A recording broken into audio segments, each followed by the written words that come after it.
Hello दोस्तों, आप सभी का हमारे YouTube channel SKP study classes में स्वागत है।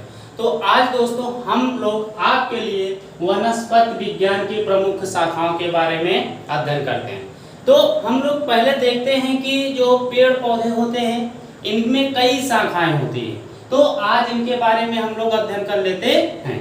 तो देखते हैं, हमारा जो पहला हो जाता है फूलों का अध्ययन, ठीक, यानी कि पुष्पों का अध्ययन। पुष्पों का अध्ययन क्या कहलाता है? एंथोलॉजी कहलाता है। फूलों का अध्ययन क्या कहलाता है? एंथोलॉजी कहलाता है। उसके बाद हम आ जाते हैं, देखते हैं वृक्ष एवं झाड़ियों का अध्ययन। तो हम लोग वृक्ष और झाड़ियों का अध्ययन करते हैं। तो वृक्ष और झाड़ियों का अध्ययन क्या कहलाता है? तो डेंड्रोलॉजी कहलाता है। क्या कहलाता है? डेंड्रोलॉजी कहलाता है। उसके बाद हम लोग देखते हैं सजावटी फूलों का अध्ययन।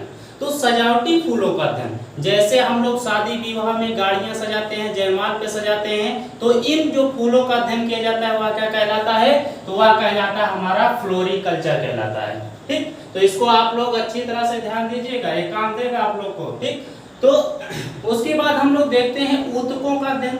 ऊतकों का अध्ययन क्या कहलाता है? हिस्टोलॉजी कहलाता है। ऊतकों का अध्ययन हिस्टोलॉजी कहलाता है। और जो है कवकों का अध्ययन क्या कहलाता है? तो कवकों का अध्ययन माइकोलॉजी। बहुत छोटे छोटे कवक होते हैं, ठीक, तो इनका अध्ययन क्या कहलाता है? माइकोलॉजी कहलाता है। उसके बाद हम लोग देख लेते हैं शैवालों का अध्ययन। तो शैवालों का अध्ययन क्या कहलाता है? शैवालों का अध्ययन फाइकोलॉजी कहलाता है। क्या कहलाता है? तो फाइकोलॉजी कहलाता है। उसके बाद हम लोग आ जाते हैं औषधि पादपों का अध्ययन।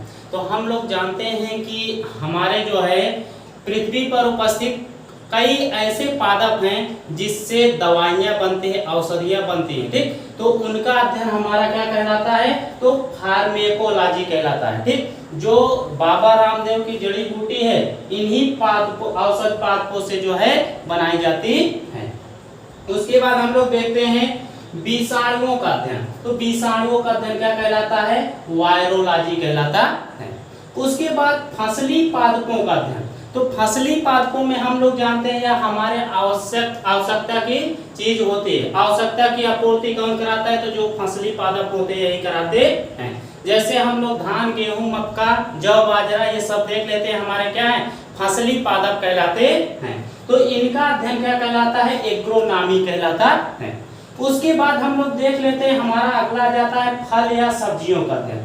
तो हम लोग जानते हैं फल और सब्जी लेने के लिए हम लोगों को कहाँ जाना पड़ता है? जैसे हम लोगों को अगर फल में लेना हो केला, अंगूर, सेब, संतरा, ठीक, तो यह हमें मिलेगा कहाँ? तो यह हमें जाना पड़ेगा बाजार में।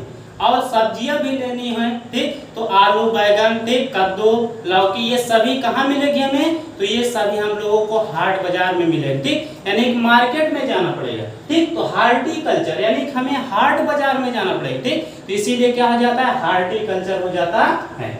उसके बाद हम लोग देख लेते हैं पादप जीवाश्मों का अध्ययन। ठीक, तो जो पादप के जीवाश्म होते हैं उनका अध्ययन क्या कहलाता है? जीवाश्म मतलब हम लोग जानते हैं अस्थि होती है, हड्डी होती है, तो जो है पादप जीवाश्मों का अध्ययन क्या कहलाता है? तो पैलियोबॉटनी कहलाता है। क्या कहलाता है? पैलियोबॉटनी कहलाता है। उसके बाद हम लोग देखते हैं पैतृक लक्षणों का अध्ययन। ठीक, यह जो है संतति में, तो यह क्या कहलाता है? हेरिडिटी कहलाता है।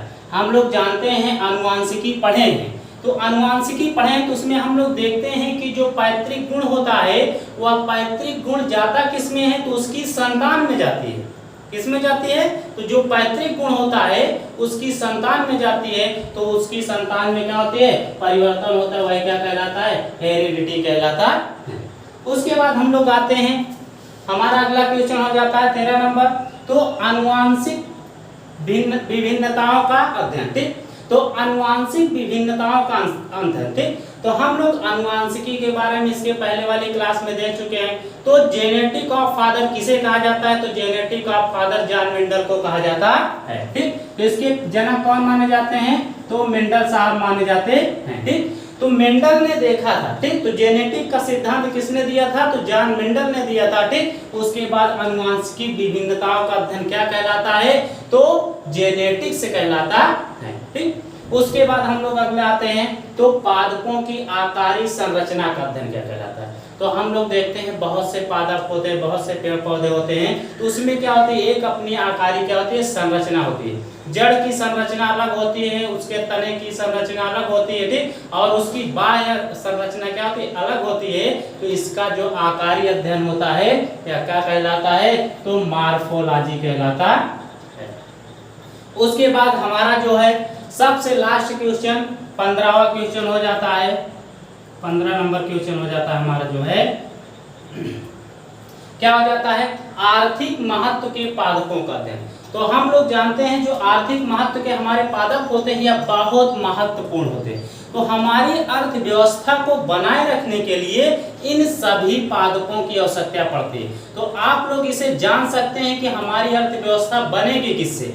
तो हमारी अर्थव्यवस्था बनाने के लिए हमें आवश्यकता किसकी पड़ती है, तो गेहूं की बनती है, गेहूं की पड़ती है, चावल की पड़ती है, चावल की पड़ती है, दाल की पड़ती है, ठीक, उसके बाद मक्का की पड़ती है, उसके बाद हमें जो है सब्जियों में पड़ जाती है, जैसे बैगन हो गया,